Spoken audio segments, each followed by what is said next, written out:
오늘 주신 말씀 가지고 하나님이 생각하신 사명자라는 제목으로 하나님 말씀 전하겠습니다. 여러분, 어른과 어린이의 구분하는 여러 가지 기준이 있을 것입니다. 성인과 아이를 구분하는 여러 가지 기준이 있을 것이죠. 한두 가지가 아니겠죠. 그 가운데 아주 중요한 구분점 한 가지를 꼽으라면은 저는 그건 책임감이라고 생각합니다. 책임감. 어린아이라고 해서 책임감이 없다라는 것이 아닙니다. 어린아이 중에서도 책임감이 있는 아이들도 있습니다. 그런데 아직까지는 그 어린아이들은 미성숙한 아이들이기 때문에 책임을 다 지기 버겁습니다. 본인이 한 행동과 내뱉은 말과 저지른 일에 대해서 아이들은 스스로 다 책임질 수 없는 게 사실입니다.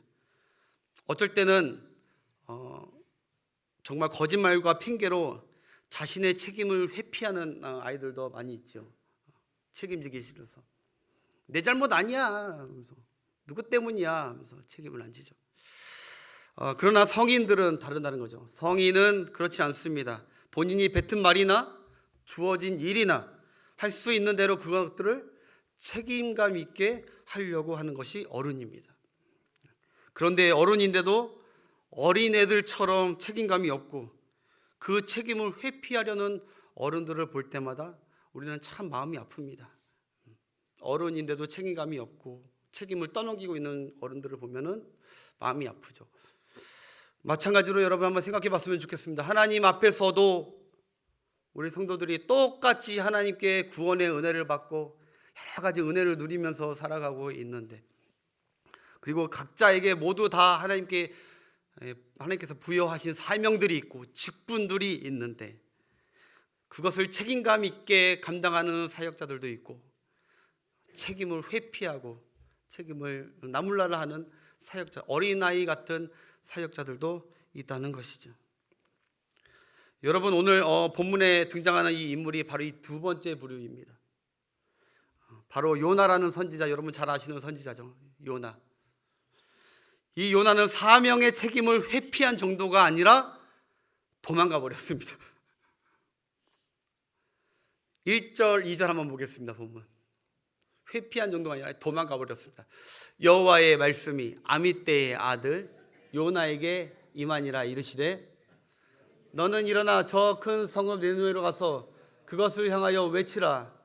그 악독이 내 앞에 상달되었음이니라 하시니라. 아멘. 하나님께서 요나에게 사명을 주셨습니다. 사명. 니느웨에 가서 사명을 감당하라는 것입니다. 사명 딱 세 가지입니다. 동사 세 개가 나옵니다. 일어나, 가서, 전해라. 사명 그것이 답니다. 일어나, 가서, 전해라. 여러분, 신기하게 요나서는 다른 선지서, 이거 요나서가 선지서잖아요. 근데 요나서만 특별하게 다른 선지서들하고 다릅니다. 보통 선지서들은 하나님의 말씀을 선지자가 받고 그 말씀 받은 것을 그대로 백성들에게 전파하는 게, 그게 모든 그 서 안에 꽉꽉꽉 차 있습니다. 하나님의 말씀과 예언과 명령들이 꽉 차 있어요. 그건 그대로 선지자들이 가서 전하다가 핍박도 받고 그런단 말입니다. 근데 요나서를 잘 보면 하나님이 그에게 주신 사명 말씀은 많지 않습니다. 숏합니다. 오늘 보니까 이거 3장에 다시 가서 이 사명 주는데 변치 않습니다. 한번 일어나, 가서 전해라. 그거 하나입니다. 그렇기 때문에 요나는 사명자일 뿐만 아니라 선지자이기에 하나님을 믿는 자고 하나님을 아는 자이기 때문에, 하나님과 말씀을 직접 받은 자이기 때문에 당연히 하나님의 말씀을 받고 전해야 될 사명이 그에게 있었습니다. 여러분, 여기서 우리가 알 수 있습니다. 사명이라는 것을 너무 크게 어렵게 생각하는 것이 아닙니다. 사명은 내가 막 큰 것을 만들어서 하나님을 기쁘시게, 그게 아닙니다. 사명이란 간단한 것입니다. 하나님께 받았던 것을 그대로, 그거 받은 그대로 하나님 사람들에게 전해주는 것입니다. 할렐루야. 내가 하나님께 받은 마음과 신앙과 모든 것들을 그냥 내 주변 사람들에게 전하는 게, 그게 우리의 사명입니다. 간직하는 것이 아니라 전하라는 것이죠. 너희는 가서 모든 족속으로 제자를 삼아 아버지와 아들과 성령의 이름으로 세례를 베풀고 내가 너희에게 가르쳐 분부한 모든 것을 가르쳐 지키게 하라. 이게 대사명, 우리 모두에게 주신 사명입니다.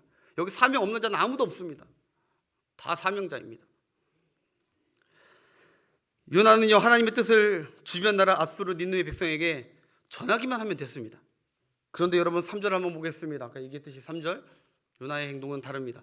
그러나 요나가 여호와 얼굴을 피하려고 일어나긴 일어났죠. 일어나. 그런데 다시스로 도망하더라. 그 다음 욥바로 내려갔더니 마침 다시스로 가는 배를 만난지라 여호와의 얼굴을 피하여 그들과 함께 다시스로 가려고 뱃삭스를 주고 배에 올랐더라. 아멘. 요나가 도망가고 있습니다. 일어나긴 일어났는데 하나님 명한 곳을 그 사명지로 가지 않고 도망갑니다. 마음이 불편하다 이거죠. 내키지 않는다는 것입니다. 사명자가 하나님의 말씀을 내키지 않아서 안 갑니다. 왜 도망갑니까? 또 한 가지 이런 게 있는 거예요. 요나는요 나 하나쯤 사명을 책임지지 않고 도망가도 하나님은 크게 상관하지 않는 줄 알았던 것 같습니다. 나 하나쯤이야 사명 감당 안 해도 하나님은 하나님 뜻 알아서 하시겠지 라면서 하나님의 사명을 좀 가벼이 여긴 건 아닌가 싶습니다. 또 하나가 더 있다면 여러분 그 당시에 북이스라엘 땅에는 이 요나 말고도요 동시대에 똑같이 사역하던 선지자가 있었습니다. 호세아 선지자, 아모스 선지자, 출중한 두 선지자가 있었어요. 그러니까 모르겠습니다. 요나 입장에서는 하나님이 꼭 내가 아니라도 다른 선지자를 통해서 그 뜻을 하나님이 전하시겠지라고 그 사명을 감당하지 않고 도망간 걸 수도 있습니다. 우리도 신앙생활하면서 사명 감당할 때 이럴 수 있다는 것이죠. 나 아니어도 내게 주신 사명인데 내게 주신 직분이고 내게 주신 뜨거운 마음이었는데 나 아니어도 돼. 누군가 잘하는 사람이 있으니까. 여러분 그래서 요나는 하나님의 명령을 어기고 사명의 책임도 회피하고 하나님이 가라고 하신 니느웨 땅과는 정반대로 저기 멀리 다시스로 도망갑니다. 제가 사진 보여드리겠습니다. 사진 준비했습니다. 예, 한번 보면 이게 북이스라엘 욥바라는 항구에서요 하나님의 명령은 여기 니느웨로 가라는 거였습니다. 먼 거리도 아닙니다. 가서 전하라고 했습니다. 그런데 어디로 갔다 왔냐면 스페인 저기 다시스로 간 것입니다. 저기 가려고 마음 먹었던 것입니다. 여러분 이걸 잘 보면요 지금 요나가 그냥 표면적으로 봤을 때는 그냥 이쪽이 아닌 이쪽으로 그냥 수평 이동한 것처럼 보이겠지만 그렇지만 오늘 성경은 뭐라고 얘기하냐? 수평 이동으로 얘기 안 합니다. 오늘 성경에서 아주 중요한 표현을 합니다. 바로 요나가 내려갔다 합니다. 내려갔다. 이거 내려간 지형이 아닙니다. 근데 요나가 내려갔다 합니다. 그러니까 하나님 보시기에 뭡니까? 요나의 신앙이 지금 내려간 겁니다. 다운된 겁니다. 다운. 성경에서 늘 이 내려갔다라는 얘기가 나올 때 우리는 긴장해야 됩니다. 여리고로 내려가다가 어떻게 됩니까? 강도를 만나죠. 아브라함과 사라가 어디로 애굽으로 내려갔다가 부끄러운 일을 당하죠. 여러분 나오미하고 엘리에셀이 저기 모압 땅으로 갔다가 풍지박산 납니다. 내려갔다가 성경에서 내려갔다는 말은 곧 큰 어려움이 닥칠 것이라는 예언적 암시가 있는 거예요. 내려갔다. 우리 성도는 내려가는 거 조심해야 됩니다. 다른 것보다. 또 여러분 오늘 성경에 보니까 보면 한글 성경에는 욥바로 내려갔다 해서 내려갔다가 한 번 나온 걸로 돼 있습니다. 그런데 성경 원어에 보니까 히브리 원어에 보니까 내려갔다가 하나가 더 있습니다. 바로 어디에 있냐면은 바로 배에 맨 마지막에 보니까 3절에 배에 올라갔다라고 했는데 번역상 한국 번역이 잘못된 겁니다. 원래는 배에 내려갔다 이렇게 히브리어로 그렇게 적었어요. 제가 증명해 드리겠습니다. 제가 이제 설교할 때 준비하는 원어 사전인데 사진 보여주세요. 이게 히브리어인데 뭔 말인지 모르겠지. 이게 쭉 가는데 이렇게 읽는 건데 아까 보니까 내려갔다 이게 야라드라는 겁니다. 야라드라는 동사인데 내려갔다 이게 스트롱 글자가 3381번 이게 야라드 내려갔다 go down입니다. go down. 그런데 하나만 있는 줄 알았는데 원문에 보니까 배에 올랐더라 나왔지만은 적을 때는 하나님 말씀 그렇게 안 적었습니다. 배 이거 똑같으면 야라도 내려갔다는 거예요. 지금 한 절에 내려갔다 하나님은 내려갔다는 것을 강조하는 것입니다. 다시스로 가는 게 중요한 게 아니라 그는 지금 신앙으로 내려가고 있다. 다운되고 있다. 여러분, 내려가는 신앙은 위험합니다. 우리 하나님 아버지께서도 그 신앙을 보면서 안타까워하실 뿐만 아니라 더 중요한 것은 사단은 언제나 믿는 자들이 사명을 놓치고 내려오기만을 밑에서 간절히 바라고 있습니다. 제발 좀 내려와라. 제발 좀 내려와라. 내려오기만 해봐라. 기다리고 있는 거에 사단입니다. 선한 사마리아에서 나왔듯이 사단은 강도입니다. 내려오길 기다렸다가 잡는 것입니다. 여러분, 여기 보니까 마침이 중요하죠. 마침 도망치기 너무 좋게 요나는 다시스로 가는 배를 만났습니다. 사명을 버린 자에게 어찌 보면은 사명을 버린 자에게 오히려 더 일이 잘 풀리는 것 같아요. 더 성공적인 것 같아요. 내가 원하는 뜻대로 잘 되는 게 성공입니다. 내가 원하는 대로 안 되는 게 실패고 잘 풀리는 것 같아요. 이 배를 누가 줬을까요? 여러분, 사단도 능력이 있습니다. 이건 하나님이 주신 게 아닙니다. 여러분, 만약 이 배가 조금 늦게 왔다면, 마침 오지 않고 한참 후에 왔다면 아마 요나는 많이 생각했을 것입니다. 그래도 내가 하나님의 선지자인데 가면 안 되겠지. 돌이킬 수 있는 시간이 있었을 것입니다. 그런데 저는 그렇게 생각합니다. 사단은 그 틈을 안 줍니다. 바로 즉각적으로 그 사명 빠진 길로 그대로 가게끔 일을 척척척 풀리게 하는 게 그게 사단의 목적입니다. 어쩌면 그 인생은 너무너무 잘 풀려서 점점 올라가는 오르막 인생길로 보이겠지만 성경은 그가 오르막 인생길이 아니라고 합니다. 내리막 인생길이라고 정확히 표현했어요. 내리막길이라고. 왜 내리막길이라고 단언했습니까? 그 다음 절에 확증해 줍니다. 그 다음 절에 그가 왜 내리막이었는지. 시작. 여호와께서 큰 바람을 바다 위에 내리시매 바다 가운데 큰 폭풍이 일어나 배가 거의 꺼지게 됐더라. 내리막 제대로 만난 겁니다. 가려고 했는데 하나님께서 돌풍을 불어버리죠. 죽을 지경을 만나게 하십니다. 큰 환난을 만나죠. 죽을 지경 만나죠. 그 다음 5절. 사공들이 두려워하여 각각 자기의 신을 부르고 또 배를 가볍게 하라고 그 가운데 물건들을 바다에 집어 던지지. 그러나 요나는 어떻게 배 밑층에서 이거 또 나오죠? 내려가서 누워 깊이 잠이 든지라. 이게 지금 요나의 신앙 상태가 심각한 걸 계속 보여주는 것이죠. 사명자의 지금 신앙 상태가 심각한 거죠. 여러분, 뱃사람들조차 좀 깨어나서 어떻게 해보십시오 라고 하면 믿지 않는 불신자조차 선원들조차 그 사람들이 오히려 하나님께 좀 기도 좀 드려주십시오 라고 하는 거예요. 6절 한번 보겠습니다. 6절. 선장이 그에게 가서 이르되 자는 자여 어찌 깨있냐 일어나서 하나님께 구하라. 혹시 하나님이 우리를 생각하사 망하지 아니하게 하시리라 하니라. 아멘. 불신자가 더 믿음이 좋은 것 같아요. 이게 여러분 지금 내려간다가 3번 나왔습니다. 여러분 무엇을 말하는 걸까요? 요나가 지금 영적 침체에 깊이 빠져 있는 것을 말하는 거예요. 그가 추락한 인생이라는 걸 말하는 거예요. 성경은 주변 상황을 통해 어려움을 통해 하나님께서 지금 그를 계속 깨우치고 계시는데 완전 무감각한 상태가 있는 게 바로 요나이죠.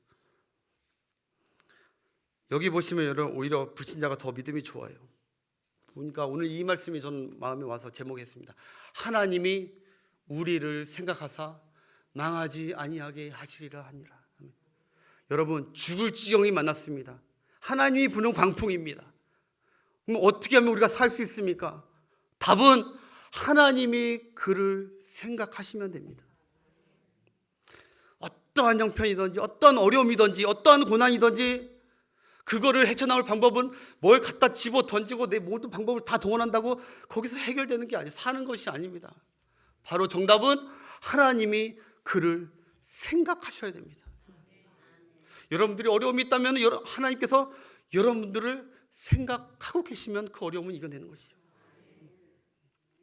하나님이 우리를 생각하는 게 그렇게 큰 축복입니다. 하나님의 생각 밖에서 벗어나는 것은 저주고 죄악입니다. 여러분, 하나님의 백성이여 선지자여 사명자라는 사람은 영적으로 심각한 지금 추락에 빠져 있는 것이죠. 그래서 그들은 그 다음에 조치를 여러분 아실 겁니다. 그 다음에 도대체 이 원인이 누구냐 해서 서로 제비뽑기를 뽑는데, 제비를 뽑았는데 누가 걸립니까? 바로 그 당사자 요나가 걸립니다. 하나님이 걸리게 하시죠. 제비뽑기로 하나님이 추격하시는 겁니다. 내가 너를 생각하고 있다. 네가 나를 떠나서 어디로 가겠느냐. 성경에 보면 바다 끝에 거해도 하늘 끝에 거해도 하나님은 다 알고 계시고 찾아가고 보고 계시는데, 선지자란 자가 하나님을 그렇게 몰라서 하나님은 낯을 떠나서 어디 간다는, 하나님이 추격하시는 거예요. 내가 너를 주목하고 있다. 그런데 이렇게 환경적으로 다가오는데 완전 무뎌 있는 거예요. 이 정도까지 하면 지금 심각한 상태죠. 근데 자기가 제비가 뽑히자 이제 드디어 요나가 알았습니다. 다행이죠. 드디어 깨달았어요. 이거 하나님의 심판, 벌이구나. 요나가 그때야 그 지경이 된 배후에는 하나님이 계심을 깨달았고 뱃사공들에게 얘기합니다. 여러분, 나 때문입니다. 여러분들이 고통받는 거, 내 주위 사람들이 고통받는 거, 사명자인 내가 사명을 잃어버렸기 때문에 나를 혼내기 위해서 여러분들까지 고통을 당하는 것입니다. 여러분들이 사명자에 대해 사명을 꼭 붙드시길 바랍니다. 그래서 그 요나를 안 던지려고 했어요. 그래도 우리가 어떻게든 살아보자. 사람 어떻게 집어던지냐. 나를 집어던지세요. 아닙니다. 어떻게든 그런데 더 센 광풍이 불어요. 하나님이 더 몰아치십니다. 결국 선원들은 어쩔 수 없이 원하진 않지만 요나를 던져버립니다. 요나는 물에 빠져 죽어버려요. 그리고 그 모든 풍랑과 파도가 잠잠해졌다. 이게 1장 끝입니다. 여러분, 그래서 요나가 사실 요나서는요 1장에서 그냥 끝나면 됩니다. 사실 이게 자연스러운 거죠. 하나님의 명령과 사명을 어기고 간 자들, 위태한 지경을 만난 자, 큰 환난을 만난 자, 그냥 끝내고 공의로우신 하나님 하면 끝나는 거지만 2장부터 4장까지가 나와요. 여러분, 하나님께서 하나님의 명령을 버리고 도망간 이 죄인 선지자, 사명을 내팽개쳐버린 그 요나를 하나님이 생각해 주셨습니다. 그를 버리는 게 아니라 하나님 그를 생각해 주셔서 17절에 보니까 큰 물고기를 준비해서 요나가 빠져 죽는 것이 아니라 바로 그 물고기가 요나를 삼키도록 하나님께서 은혜를 베풀어 주셨습니다. 하나님이 요나를 생각해 주신 것이죠. 사실 요나는 여러분 실패자 아닙니까? 반역자 아닙니까? 생각해 줄 가치가 굳이 있는 자입니까? 그런데 하나님은 그를 생각하십니다. 왜요? 왜 하나님이 굳이 요나를 생각해 주셨습니까? 요나가 회개하면 요나에게 세컨드 찬스, 두 번째 기회를 주시려고 끝까지 사명의 길 가게 해주시려고 요나를 생각하고 계신 하나님이십니다. 여러분, 그런데 재미있는 게 이 직격탄을 맞은 이 정도의 죽을 지경을 만난 사람이 요나가 참 대단한 고래심줄입니다. 고래 뱃속에서 고래심줄을 먹었는지 모르겠지만 고래심줄.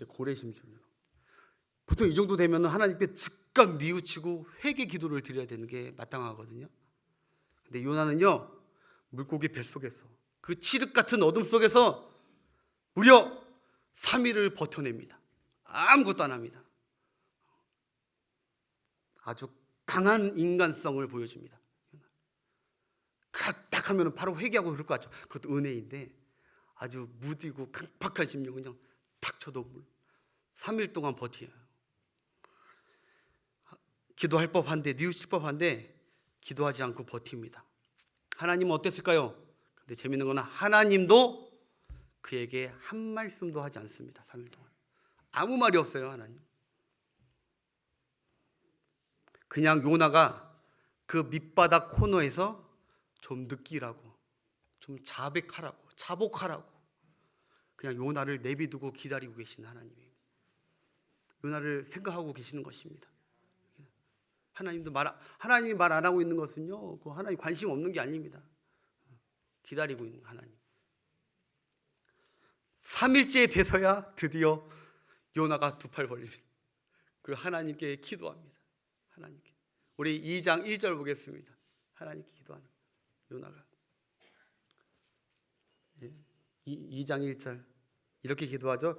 요나가 물고기 뱃속에서 그의 하나님 여호와께 기도하여 이르되. 아멘. 드디어 요나가 한복하고 하나님께 기도했는데, 여러분, 드디어 여기서부터 실마리가 풀리기 시작하는 것입니다. 할렐루야. 여러분들 모든 고통과 어려움이 혹시 있다면 어디서부터 실마리가 풀릴 것 같습니까? 두 손 들고 하나님께 기도하고 외치고 나갈 때 거기서부터 실마리가 풀리는 거예요. 여러분, 하나님과 풀려 할 것이 있는 자가 그것들을 기도로 풀지 않고 버티며 버틸수록 하나님도 아무 일 안 하십니다. 2절부터 4절까지 보겠습니다. 또 준비 안 됐나요? 1부엔 됐는데 2절만 제가 보겠습니다. 내가 이제 기도해요. 내가 받는 고난으로 말미암아 여호와께 불러 아뢰었더니 주께서 내게 대답하셨고 내가 수월의 뱃속에서 부르짖었더니라고 나와요. 부르짖었더니. 그냥 잠잠히 묵상한 게 아닙니다, 여러분. 하나님 앞에 부르짖을 때 모든 것들이 실마리가 풀리기 시작하는 것입니다. 여러분, 불이 났는데 불이야! 부르짖어야지. 불나시오? 얼마나 다시오? 뭐 이러면 안 되잖아요. 현실이 얼마나 될까? 이렇게 생각하고 묵상하는 게 아니잖아요. 나한테 일이 벌어졌으면 부르짖어야 됩니다. 부르짖어요.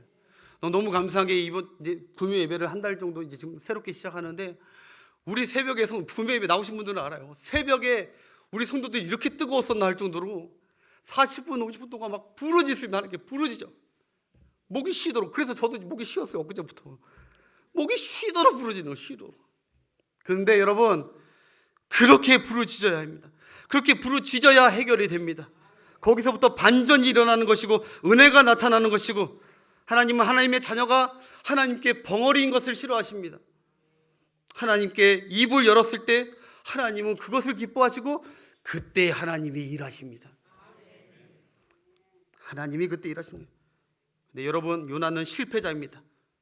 인생 밑바닥 끝까지 내려간 쫄딱 망한 실패자예요. 그런데 여러분, 그거 아세요? 실패자라고 하나님이 기도 안 들어주고 생각 안 하시는 게 아니라는 거? 오히려 하나님과 우리 예수님은 실패자를 더 좋아하십니다. 실패자를 버리지 아니하시고 성공자를 찾으시는 게 아니라 실패자, 마른 막대기, 꺼져가는 등불을 찾으십니다. 다 죽어가는 실패, 자포자기하는 자를, 그런 자를 하나님은 찾으시는 하나님. 왜냐하면 그 실패자를 통해서 하나님의 뜻을 이루기에 유용하기 때문입니다. 실패자를 통해서 주위에 실패한 사람들이 모입니다. 복음 전하고 이거는요, 영향력이거든요. 사람이 모여야 돼요. 실패자 주위에 사람들이 모여요. 그리고 자신이 겸손해지고. 여러분, 모세도 인생 밑바닥 실패자였을 때 하나님이 그때 쓰신 거예요.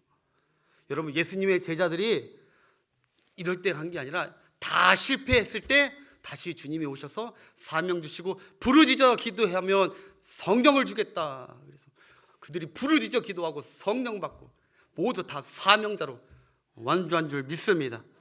여러분, 마가도 선교에 실패했습니다. 마가 사도행전을 보면은. 그런데 주님은 마가를 다시 재기시키십니다. 그리고 선교를 완수할 뿐 아니라 예수 그리스도의 행적을 기록한 마가복음을 기록하게 하십니다. 실패하고 나서 더 큰 사역을 합니다. 마가가. 실패가 한 분들이 계시다면 좌절해지지 마시고 낙심하지 않았으면 좋겠습니다. 저도 사실 실패자였습니다. 제가 21살 때 신학교를 들어갔습니다. 근데 1년도 안 돼가지고 제가 도망 나왔습니다. 뛰쳐나왔습니다. 신학교 들어가는데 1년도 안 돼서 뛰쳐나왔어요. 부끄러운 얘기죠. 못하겠더라고. 내가 절대로 내가 뭣도 모르고 들어왔다. 이거 스토리 얘기하면 깁니다. 이게 뭐 이렇게 있는데 난 나중에 시간 없네. 깁니다. 21살 때 신학교 1년 다니다가 때려치고 실패했습니다. 저희 어머니 아버지 눈물 뽑게 했습니다. 불효자식이었습니다. 큰 실망을 안긴 불효자식입니다. 그런데 하나님의 뜻은 변함이 없었습니다. 저는 바뀌지 않았습니다. 저는 사실 도망 다녔습니다. 12년 동안 그 길 안 가려고. 그러니까 요나서를 보면 요나를 보면 딱 저 같아요. 저는 요나 욕은 못해요. 딱 저 같아요.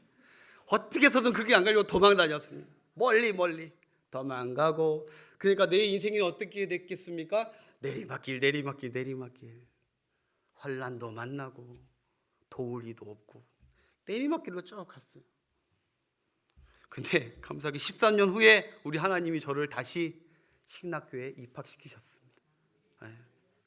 그래서 지금까지 사명자의 길을 하나님의 도움으로 가게 된 것입니다. 하나님의 뜻은 변함이 없었습니다.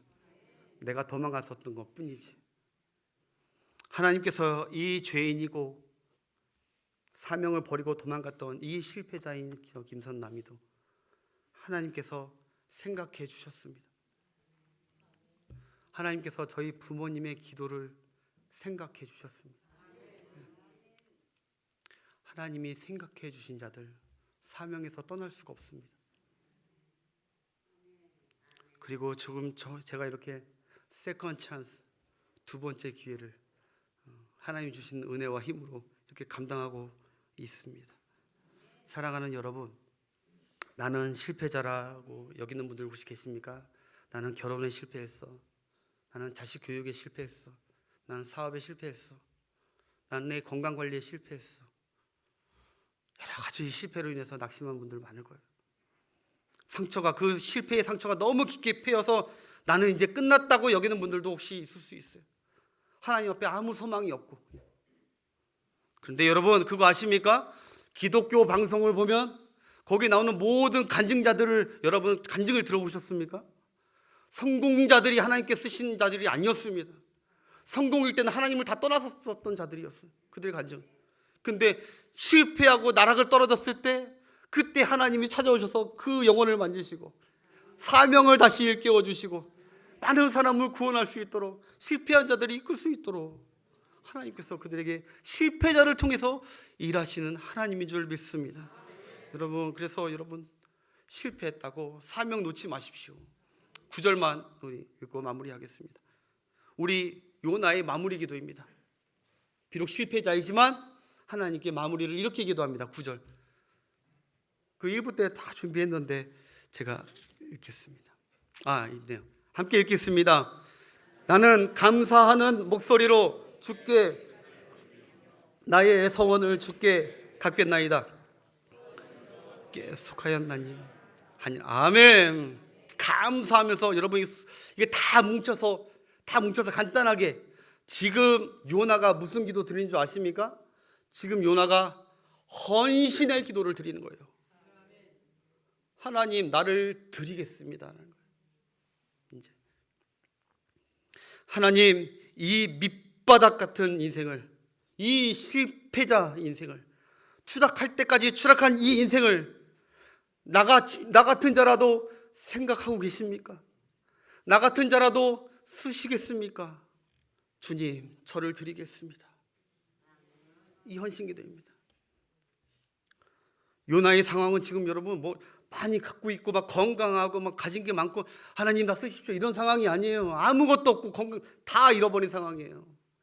그 상태 이런 나라도 이렇게 나이 많은 나라도 이렇게 가난한 나라도 이렇게 지혜 없고 못 배운 나라도 하나님 나를 생각하시사 나를 쓰시겠습니까?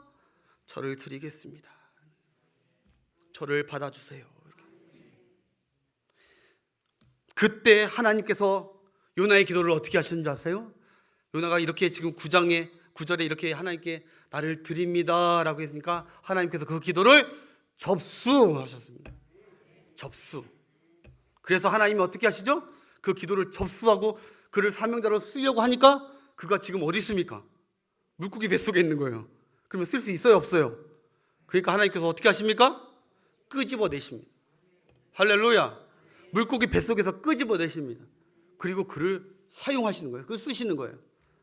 사명자로 다시 드린다고 고백했을 때 쓰시기 위해서 어떤 환경 속에서든지 끄집어 쓰시는 하나님이신 줄 믿습니다. 왜 자꾸 우리가 빠져나오려고 합니까? 왜 자꾸 우리가 그것을 벗어나려고 합니까? 내가 사명을 붙듭니다, 하나님 말을 드립니다 하면 하나님이 어느 상황이든 내가 나오는 게 아니라 하나님이 끄집어내실 줄 믿습니다. 풍파와 어려움 속에서 물고기 수월 같은 지옥 같은 상황에서도 내가 하나님 내 부족하지만 나라도 하나님 써주시겠습니까? 나를 받으소서 하면 하나님이 접수, 오케이, 내가 너 쓸게. 그러고 어떤 환경이든지 끄집어내서, 여러분 지혜가 없어서 하나님 이게 티 없는데 하나님 날 드립니다 하면은 하나님께서 오케이, 접수. 그래서 보니까 쓰려고 하니까 너무 지혜가 없어. 그럼 하나님 뭐 주시겠어요? 지혜 주시죠. 써야 되니까. 건강이 없어요. 나는 걸어다니는 종합병원이야. 나는 너무 힘도 없고 연약해. 안 돼. 그런데 하나님 이런 나라도 쓰시겠습니까? 이렇게 병 걸린 나라도 쓰시겠습니까? 하나님 나를 받으시옵소서. 그러면 하나님이 오케이, 접수. 그 기도 접수. 그리고 하나님이 그 어려운 환경 속에서 헌신하지 못하고 완전하게 하나님께서 회복시킨 다음에 헌신할 수 있는, 오늘 그 어려움에서 끄집어내시는 그런 하나님을 만나시는 여러분 되시길 주의 이름으로 축원합니다. 여러분 다 사업 부도나서도 걱정하지 마십시오. 아무것도 없어도 걱정하지 마십시오. 사명자는 환경 보고 주저앉는 게 아니라 하나님 바라보면서 하나님 이런 나라도, 이런 실패한 나라도 쓰시겠습니까? 나를 드립니다. 내 가정을 드립니다.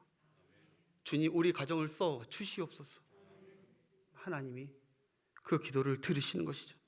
하나님이 여러분의 기도를 접수하느냐 마느냐 이거는 하나님에게 달려 있습니다. 우리에게 달려 있는 게 아니에요. 우리는 그냥 하나님께 잘못함을 뉘우치고 다시 사명의 길로 가면 그거는 접수하는 것은, 그걸 받는 것은 하나님의 뜻에 달려 있습니다. 근데 오늘 요나처럼 하나님께서는 그런 완전 헌신자들 하나님께서 사용하실 줄 믿습니다.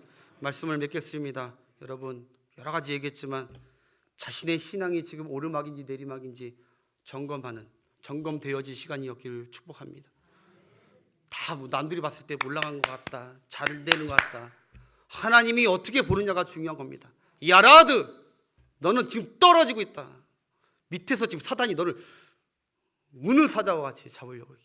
정신 차려라, 깨어라. 폭풍을 주면서 깨우시는 하나님. 우리의 고통을 힘들어라가 하는 게 아니라 깨어라, 일어나서 올라가라. 내려가지 말고. 사명 놓았던 분들 여러분 내려가고 있는 것들 잊지 마시길 바랍니다. 끝까지 사명 붙들고 가시는 은혜가 있기를 바랍니다. 두 번째, 성공자보다는 하나님께서 실패자를 더 유용하게 들어 사용하니까. 한마디로 뭡니까? 하나님이 못 쓰시는 사람들이 없습니다. 그렇기 때문에 마지막 뭐예요?